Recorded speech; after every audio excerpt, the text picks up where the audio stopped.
Hi, welcome to the 12th and last part of the End of Capitalism and Its Alternatives um, lecture of the Marxian Economics course, which is prepared for the Middlesex Technical University Northern Cyprus campus. Well, in this part, I will briefly talk on market socialism and participatory planning as alternative social systems to the Soviet Union, which was one system, basically, of one version of socialism. Well, these define, of course, we are not talking about the political side of the socialism, which is a whole other story, in my opinion. But economically, we might ask actually to what extent Soviet Union was successful and was failure. But anyway, market socialism was proposed as early as the 1920s and 30s, although become more popular after fall of the Soviet Union. The idea is combining the good and bad sides of the socialism and the capitalism. State owns everything, so all production facilities are owned by states, but still each factory or each production facility is run by the workers of that facility. So the workers are able to decide how to produce things and division of labor inside of the factory. And in the end, if they produce more, they are able to sell what they produce, and if they have high production level, in that case they can they will have higher standard of living, because this excess revenues will be kept by them. So in a way, it was hoped that this type of regime will motivate workers to work harder. I don't that much believe motivation problem was a main problem in a socialist regime, but this is one idea how to solve the motivation problem. Well, how will the investments decided? Well, usually in current system, excess revenues are used by investments. In this system, investments are decided by them. Well, there are different ideas. Some ideas, some versions of market socialism in, let's say, the description of some economists well, there are different economists who describe different versions of market socialism as the ideal model. In one version, state is actually holding the investment funds and direct investments according to needs of the factories, but that might even sound to some extent necessary for socialism, since you support the improvement of the industries that are necessary for the society, that are meeting needs of the society. But in other sense also, it might also some factories where the workers are really motivated from the necessary funds to expand and increase the means of production, and even maybe training programs to increase their productivity. So here, actually, two different limits of the system is crashing. Are we directing the production according to needs of the society, or and rewarding the people according to collective evaluation of the people, or are we leaving the basically reward of the workers to the market, while still decide the investments according to needs of the society? But investments are actually one way of improving improving the productivity. So in that case, actually, the workers are stripped one fund which makes them more productive. So according to second idea, also investments should be decided by them, should be decided by the workers of the factory. But in that case, of course, the investments, the whole production structure, well, you don't have any more capitalism in the sense of wage labor, but you still have for-profit production.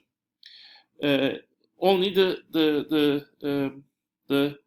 now you don't have you have factory. The owners of the capitalists and workers are not separate elements in the factory. The workers are a single element. But there is a famous collective in Spain, actually, which is called Monsanto, and that Monsanto actually is a cooperative which is actually thousands of workers are working in there and owning the factory, but they actually have opened factories and actually hired some wage labor. Even that might be possible if you leave those type of collective institutions completely free. So it takes one element of the from the social system, capitalist system, at least in theory, the wage labor element. At least in theory, all workers are owning and able to decide how the factories they are working in are will be run. But still, the profit motive is there, and the overall collective regulation of the production process is not there in this case. Participatory planning is actually, it is assumed that you have this neighborhood conscious, which are actually organizing and sending the needs to the top, and then basically you have production conscious that are sending the abilities of the production facilities, and a central console at the center will collect those needs and direct basically the production according to those needs. Well, one problem is, of course, I mean, it might not be that much possible to change the production as fast as you want. So you might still run the problem Soviet Union has, even if you have those consoles and working as efficiently as possible. And you also have a lot of information to process in this case.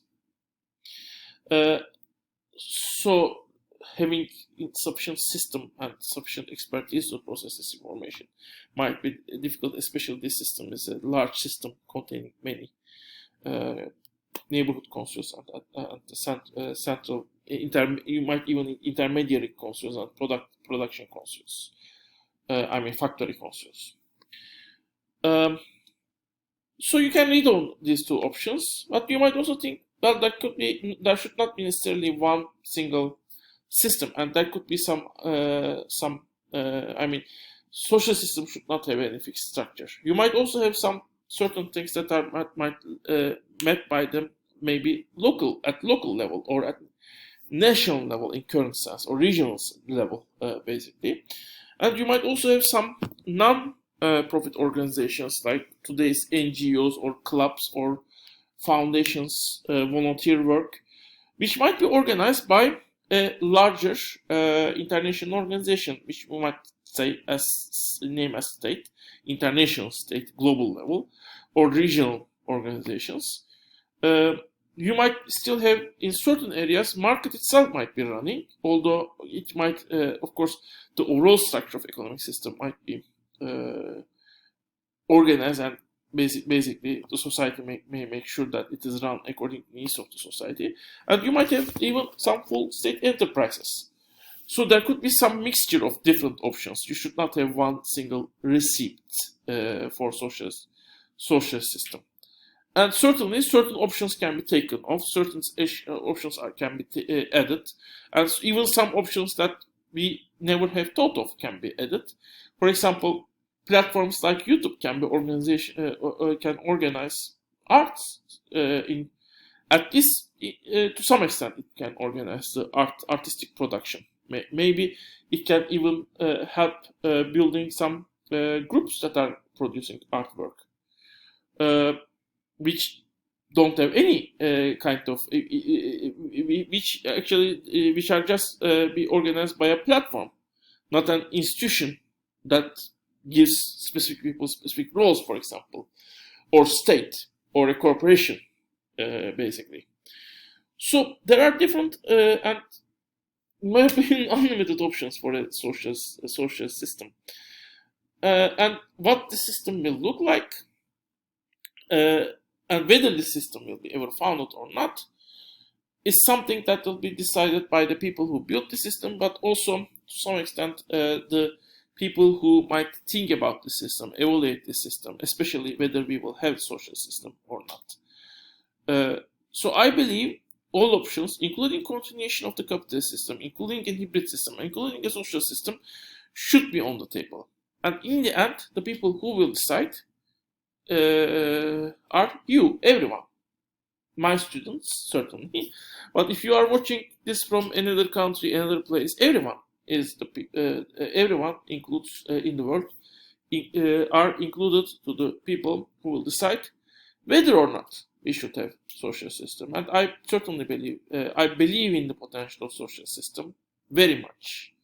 But I think that decision certainly should not be made by me or even a group um, that I see appropriate. It should be done by nations separately and for the whole world, by the whole humanity, in my opinion. Anyway, lastly we have a discussion, which is a Wikipedia discussion. I want to think about Wikipedia model. Well, if you think about Wikipedia model, it is a very, very localized, small version of communist production. Communistic type of production, info-communism it's sometimes called.